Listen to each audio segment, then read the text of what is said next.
മുഖ്യന്റെ മകളുടെ തട്ടിപ്പ് അഥവാ എക്സാലോജിക് വിവാദം അത് ഉന്നയിക്കുന്നതിന് സഭയിൽ വീണ്ടും വിലക്ക് ഏർപ്പെടുത്തിയിരിക്കുന്നു.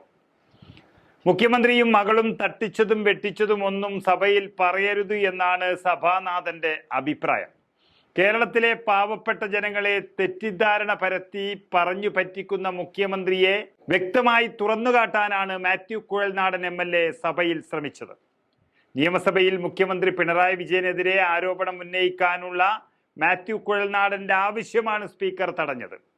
വ്യക്തമായ രേഖകളില്ലാതെയുള്ള ഒരു ആരോപണം അനുവദിക്കില്ല എന്ന് സ്പീക്കർ നിലപാട് എടുത്തിരുന്നുവെങ്കിലും എല്ലാം തെളിവുകളുടെ അടിസ്ഥാനത്തിൽ സഭയിൽ ആഞ്ഞടിക്കാൻ ഒരുങ്ങിയ മാത്യു കുഴൽനാടന്റെ മൈക്ക് ഓഫ് ചെയ്ത് രക്ഷപ്പെടുകയാണ് ഉണ്ടായത്. വലിയ പ്രതിഷേധത്തിന് ഇത് ഇടയാക്കി. മാത്രമല്ല, സത്യത്തെ ഭയന്ന് മൈക്ക് ഓഫ് ചെയ്യുന്ന സ്പീക്കറെയും മുഖ്യമന്ത്രിയുടെ ആശങ്കയും കേരളം ഇന്ന് കണ്ടു. അസാധാരണമായ സംഭവങ്ങളാണ് നിയമസഭയിൽ അരങ്ങേറിയത്. ആരോപണം മുൻകൂട്ടി എഴുതി കൊടുത്തിട്ടാണ് ഉന്നയിക്കാൻ മാത്യു ശ്രമിച്ചത്.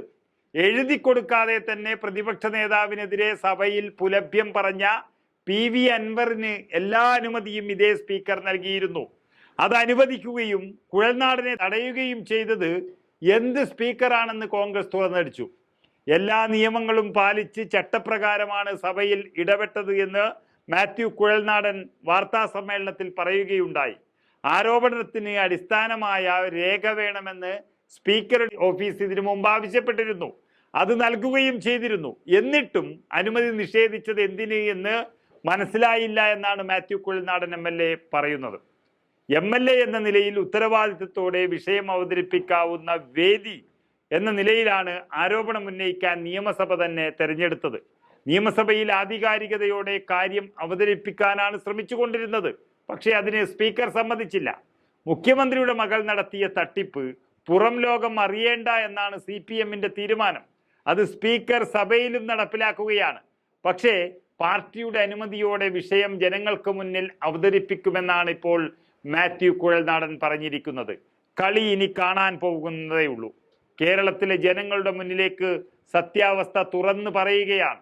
ഏതായാലും മടിയിൽ കനമുള്ള പിണറായി വിജയൻ കുഴൽനാടന്റെ മുന്നിൽ പല തവണ വീണതാണ്. കോടതികളെല്ലാം അന്വേഷണത്തിന് ഇപ്പോൾ പച്ചക്കൊടി കാണിച്ചുകൊണ്ടിരിക്കുന്നു. വിശദമായ അന്വേഷണം വേണമെന്നാണ് കോടതി പറഞ്ഞിരിക്കുന്നത്. കുഴൽനാടന്റെ ചോദ്യങ്ങളെ തടയാമായിരിക്കാം. പക്ഷേ കോടതിയിലൂടെ ആ സത്യം പുറത്തു വന്നാൽ പിണറായിക്കും കുടുംബത്തിനും കേരളം നൽകാൻ പോകുന്ന ശിക്ഷ അത് താങ്ങാനുള്ള ശക്തി CPMനുണ്ടാകില്ല. അപ്പോൾ ഈ സ്പീക്കറുടെ അധികാരമൊന്നും തികയില്ല. പ്രതിഷേധമുണ്ട്. അദ്ദേഹത്തിന്റെ റൂളിംഗ് മാനിച്ചുകൊണ്ട് ഞങ്ങൾ സ്വാഭാവികമായിട്ടും അവിടെ ബലമായി അത് പറയാനോ പ്രസംഗിക്കാനോ ഞങ്ങൾ ശ്രമിച്ചില്ല. പക്ഷേ ഈ സാഹചര്യത്തിൽ ഇനി ഈ വിഷയം ഇതിന്റെ എല്ലാ ആധികാരികമായ രേഖകളോടുമൊപ്പം കേരളത്തിന്റെ പൊതുസമൂഹത്തിന് മുമ്പിൽ അവതരിപ്പിക്കുക എന്നതാണ് നമ്മളെ സംബന്ധിച്ചൊരു മാർഗമുള്ളൂ. പാർട്ടിയുടെ അനുമതിയോടുകൂടി ഇനി ഇത് ജനങ്ങളിലേക്ക് ഇത് ഞങ്ങളെ വായടച്ച് കെട്ടാമെന്നോ വാ മൂടി കെട്ടാമെന്നോ അല്ലെങ്കിൽ ഈ വിഷയത്തിൽ നിന്നും ഞങ്ങളെ മാറ്റി നിർത്താമെന്നോ സർക്കാരും മുഖ്യമന്ത്രിയും വിചാരിക്കുന്നുണ്ടെങ്കിൽ അവർക്ക് തെറ്റി. പൂർവാധികം ശക്തിയായി ഇതിന്റെ മുഴുവൻ ആധികാരിക രേഖകളോടുകൂടി പൊതുസമൂഹത്തിന് മുമ്പിൽ ഇനി ഈ വിഷയം അവതരിപ്പിക്കുന്നതായിരിക്കും.